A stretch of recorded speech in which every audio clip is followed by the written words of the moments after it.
With anyone with psoriasis, there's 5 main areas that we need to be addressing. And I found that when patients come into our office or I work with them across like a Zoom call or something like that, I'm realizing that they're getting frustrated because they're trying certain things. And this might be you've tried certain diets, you've tried certain supplements, but then it didn't work. And you're saying, well, I thought this works because somebody on YouTube told me it would work, or my doctor, my naturopath told me it would work. Maybe I told you something would work and it didn't work for you. Today, I'm gonna give you 5 areas that you need to address. So it's not just one area, and that might be the problem for you.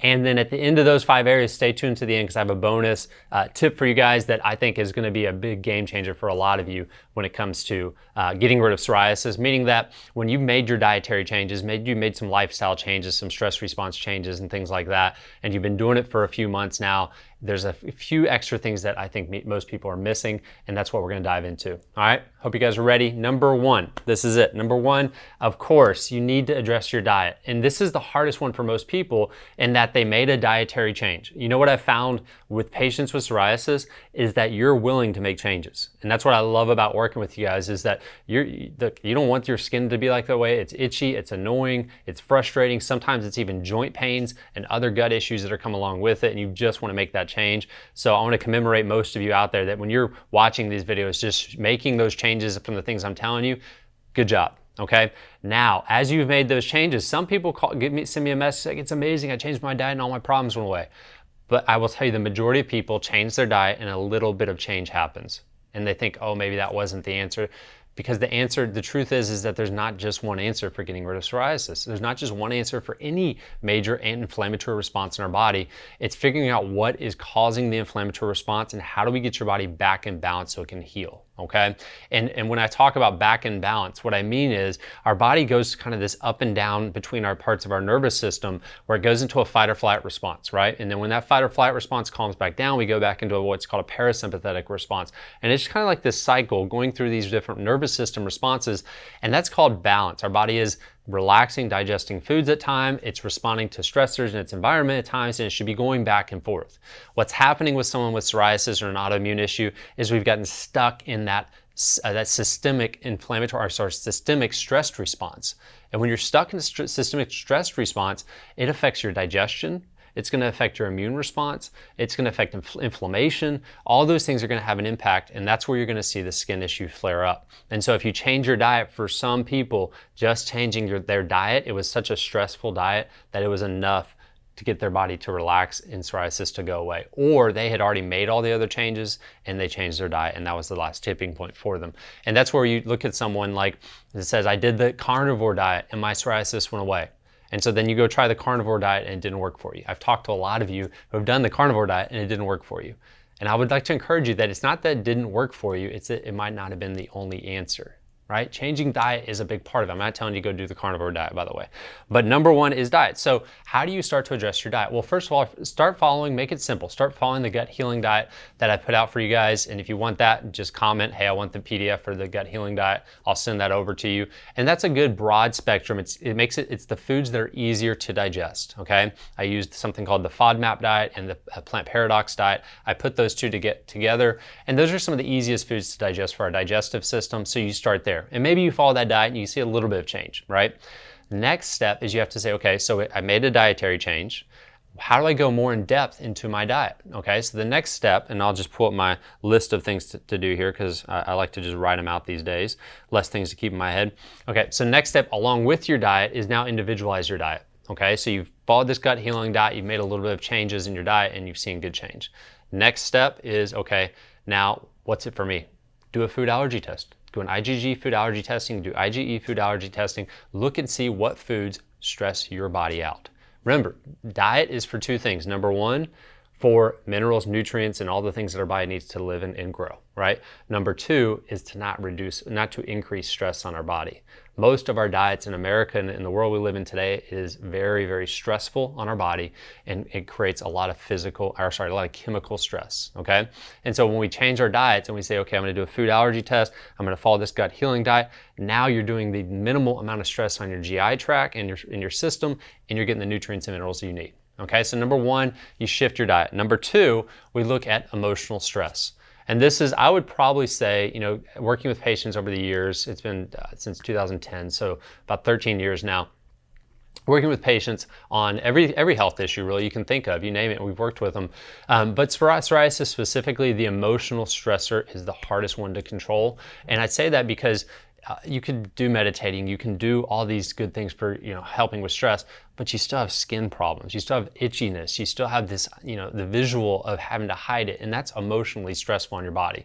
So go back to the videos I've done on emotional stress and dive into that and say, okay, what are the things I can start to shift? One of my simplest tips for you guys that you can use regularly to get your body back into that parasympathetic state, that relaxed nervous system state, okay, is breathing techniques, okay? So one of my favorite, or three of my favorite breathing techniques, number one is 4-7-8 breathing, okay? So you're gonna do 4 seconds in, you're gonna hold it for 7 seconds, and then you're gonna breathe out for 8 seconds. Harvard's done the studies on this and shown that it actually puts your body back into a parasympathetic state. So it's 4-7-8 breathing. The second breathing is going to be a short inhale and then a big exhale, okay? So it's just a, and when you do that over and over again, that actually will calm the heart rate, it'll bring the heart rate down, and it actually will calm your vagus nerve in your nervous system. It actually stimulates the vagus nerve, which is what calms our body, okay? Puts your body more into a digestive mode. The other one, and you see this when kids, I think this is one of my favorite ones, because whenever you see kids crying, they cry, and then to stop themselves from crying, they do this kind of thing, right? And that's actually an innate response to get our body back into a relaxed mode. And so you can do that. You can do the, right? It's pretty cool. It's like, it's fun. And so I find myself doing that throughout the day, and it's a great way to keep your body into more of a parasympathetic state. Now I know those sound simple, those are in the moment type things to do, but doing mindful meditation, getting in prayer regularly, having a source like God to look to that said, this is my rock, this is the place that I can always look back to when things are really, really stressful and really emotionally stressful, say at least, you know what, I know this is all over here, but I have this here, and I know where I'm going, right? So you got to have those things for emotional stress. And you also want to look at how your perception is in life, right? How are you looking at psoriasis? Are you looking at poor me, I have psoriasis and my life is horrible and why did this happen to me? If you are, you're going to be emotionally stressed out of your mind. Or are you saying, hey, this is where I am in life, things happen, and I have psoriasis, I'm going to figure it out. I know it's going to go away. I know that's going to happen. I have hope it's going to happen. I don't know when, but I know it will if I keep investigating and keep working on it and enjoy the journey and the process. And even those times when you're really feeling down about psoriasis, I keep looking at this arm because this is where I had it the worst. I don't have psoriasis anymore. I had it for over 30 years. But when I think of psoriasis, I think of this arm right here and then a little bit of my scalp. So, but yeah, having that hope, knowing I know it's going to go away. I'm not going to give in to the mindset of poor me, and I'm going to keep going at it. Okay. So number one, diet. Number two is emotional stress. Number three is going to be your physical stress. And this is one that we don't think about. You know, we think of car accidents, injuries, falls. We think of sitting at a computer all day long as just part of life, right? We don't think of it as something that could have led to our psoriasis. And I can tell you, just in the last 2 weeks, I've had two patients in this last 2 weeks, which, you know, we usually have 6 or 7 new patients a week in this process of working with psoriasis. 2 of those 6 or 7 new patients in this process have actually started their psoriasis after a major accident. One of them had a very severe car accident and psoriasis flared up, and the other one actually had a big fall skiing and broke their leg, and all of a sudden they started getting psoriasis. I've had patients where they had other major accidents or maybe life changes where they went from a very moving activity life to sitting all the time. And so any stressor can trigger this off. It's all about, remember, that vagal, that parasympathetic relaxed state, or being stuck in a stress response. When you get stuck in that stress response, and that can come from physical stress. So in physical stress, making sure that you're moving all day long, not sitting at a computer like this, not staring at a blue light all day long from your computer, or finding ways to block that blue light with like blue light glasses, right? Not sitting next on your phone like this all day long. Okay.